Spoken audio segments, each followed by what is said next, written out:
Let's sing a song full of hope, full of pain.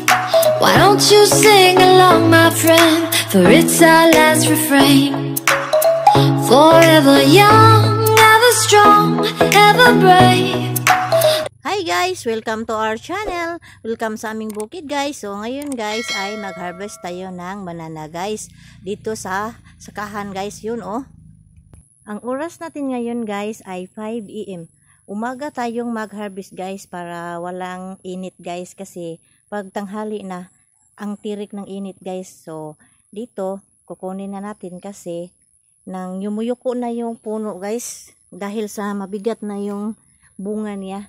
So, kailangan na natin kukunin para ibinta natin sa palengke guys.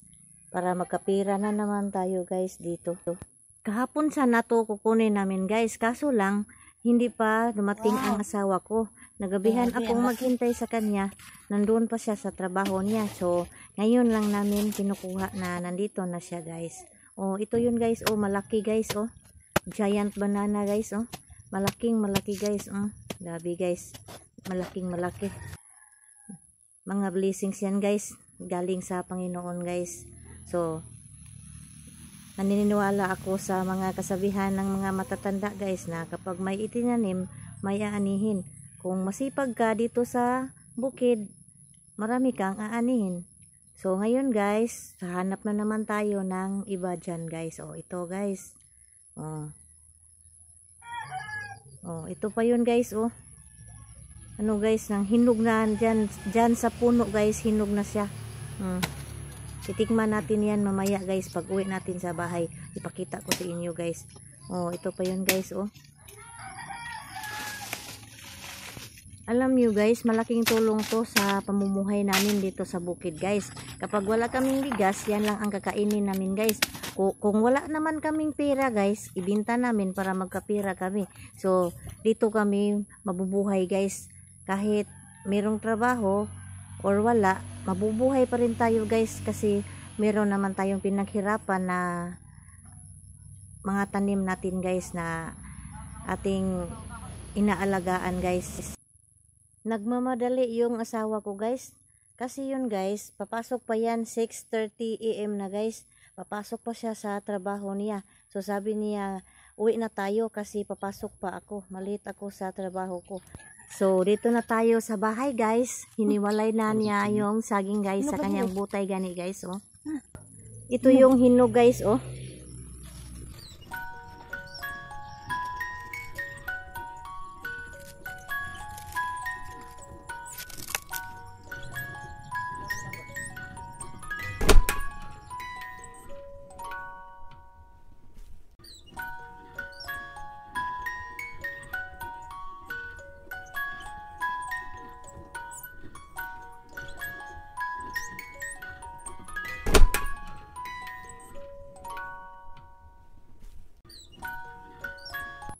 Ito na guys, oh, papasok na yung dalawang anak ko sa trabaho nila guys.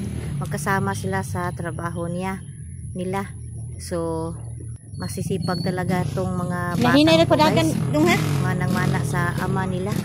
Ito yung, ano guys, panganay namin, operator yan ng bako guys. At yung kapatid niya, yan ang spotter niya. So, napakaswerte namin guys na masisipag ang anak namin, mga anak namin. So, pagkatapos nito guys na ginagawa ng asawa ko, kumain siya bago siya pumunta ng trabaho niya guys.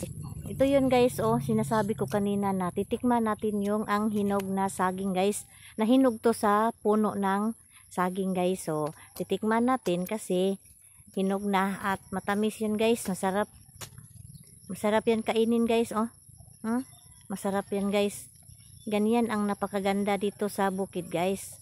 Kapag masipag tayo, kahit wala tayong pira, makakain tayo ng saging. Kasi magtanim tayo guys. So, ito na yun guys, ang blessings galing kay Lord.